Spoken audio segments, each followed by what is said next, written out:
নারীর যেই 4টি ভুলের কারণে সংসারে কখনোই উন্নতি হয় না, উন্নতি থাকলেও আপনার সংসারে আস্তে আস্তে বরকতগুলো দূর হয়ে যায়।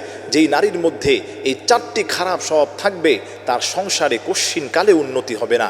1 নম্বর হলো, যেই নারীরা সকালে ঘুম থেকে দেরি করে ওঠে, ফজরের সালাত ঠিকমতো পড়ে না, দেরি করে ইচ্ছাকৃতভাবে অলসতার দরুন যারা দেরি করে ঘুম থেকে ওঠে, ওই ঘরে কখনোই উন্নতি হবে না।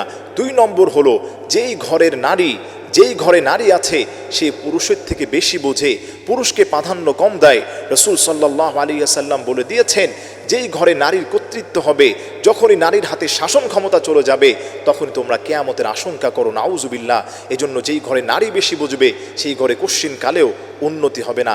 নাম্বার 3 হলো, যেই ঘরের নারী যার উপর গোসল ফরজ হয়েছে কিন্তু ইচ্ছাকৃতভাবে অলসতার কারণে সেই ফরজ গোসলটা টাইম মতো করে না, দেরি করে ইচ্ছাকৃতভাবে, ওই ঘরে কশ্চিনকালেও উন্নতির মুখ দেখবে না।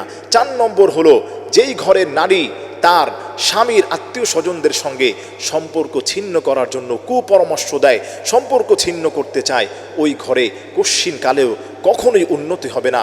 রাসূল সাল্লাল্লাহু আলাইহি ওয়াসাল্লাম স্পষ্টভাবে বলে দিয়েছেন। এজন্য প্রিয় মা বোনেরা, আমরা চেষ্টা করব এই সমস্ত কাজ থেকে নিজেদেরকে বাঁচিয়ে রাখার জন্যে। আল্লাহ তাআলা আমাদের সবাইকে বেশির থেকে বেশি এই 4টি কথার উপর আমল করার তৌফিক দান করেন।